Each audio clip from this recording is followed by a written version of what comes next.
Have you ever just stopped and wondered how the modern world actually, well, works?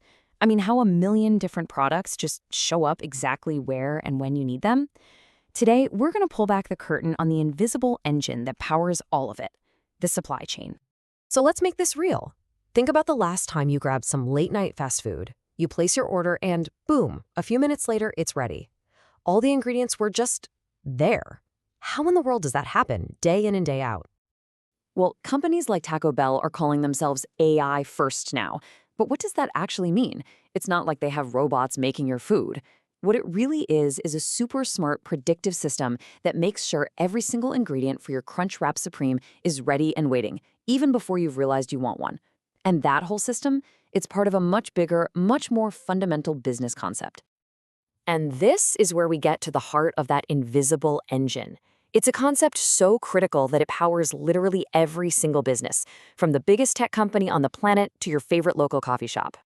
It's called Operations and Supply Chain Management, or OSCM for short.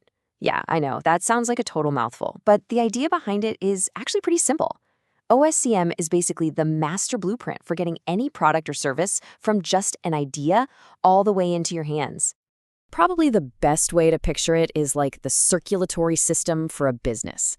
It's not just about moving physical boxes around. It's pumping everything, goods, crucial information, and money through the entire organization to keep it alive, healthy, and growing. So, okay, how does this invisible engine actually work? What are the core parts that make it tick? Turns out, whether you're building a taco or a Tesla, the fundamental blueprint is pretty much exactly the same. Check this out. This diagram shows the 5 core processes that make up pretty much any supply chain you can think of. Think of it as the basic roadmap for how stuff gets made and delivered. Let's just walk through it real quick. It all kicks off with planning. That's the brains of the operation, forecasting what people will want. Next up is sourcing, which is all about choosing the right suppliers. Then you have making, which is, you guessed it, actually producing the thing. After that, you've got delivering, the whole complex dance of logistics to get it to the customer. And finally, there's returning, a process for dealing with returns and recycling that's becoming more and more important every day. Okay, so that's the theory. Now let's see how this 5-step blueprint actually plays out in the real world with the companies we've been talking about, Taco Bell and a clothing rental business. Let's circle back to Taco Bell. By mashing up all their sales and inventory data, their AI models get smarter and smarter. This is a perfect example of those first 2 steps, planning and sourcing, working together. The AI does the planning by predicting demand, and then it automates the sourcing by telling each restaurant exactly what to order. It totally replaces guesswork with pure data. All right, now for something a little trickier. Urban Outfitters has a clothing rental brand called Nuuly.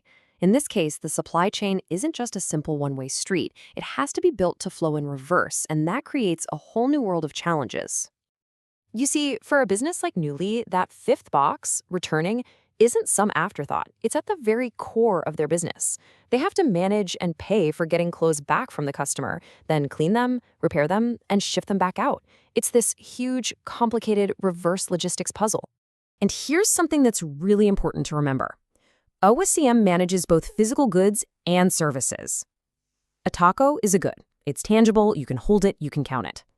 But the experience of ordering at Taco Bell, that's a service.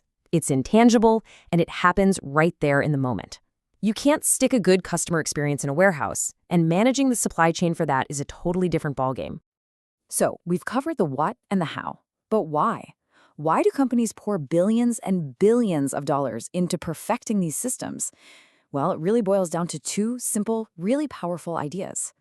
The first one is efficiency. This is all about doing things at the lowest possible cost, squeezing every last drop of waste out of the system to save time and money. Think about Taco Bell's AI making sure they don't order too much lettuce that just ends up in the trash. That's pure efficiency. But, being cheap isn't the whole story. The second goal, which is maybe even more important, is effectiveness. This is about doing the right things, the things that create the most value for the customer. Having the taco you want, ready when you want it, that's effective. Having the exact dress you want to rent available for a wedding, that's effective. And that brings us to the ultimate goal, where it all comes together. Everything we've talked about is really about creating value. And in the world of supply chains, value has a really simple but powerful equation. It's the quality you get divided by the price you pay. A brilliant supply chain uses efficiency to push the price down and effectiveness to push the quality up. Nailing that balance is how the best companies win. From our tacos to our clothes, these invisible systems are always changing, always evolving. And as technology like AI gets even smarter, you just have to wonder what part of our daily lives, something we totally take for granted right now, is going to be completely transformed next by the quiet, constant innovation happening inside the supply chain.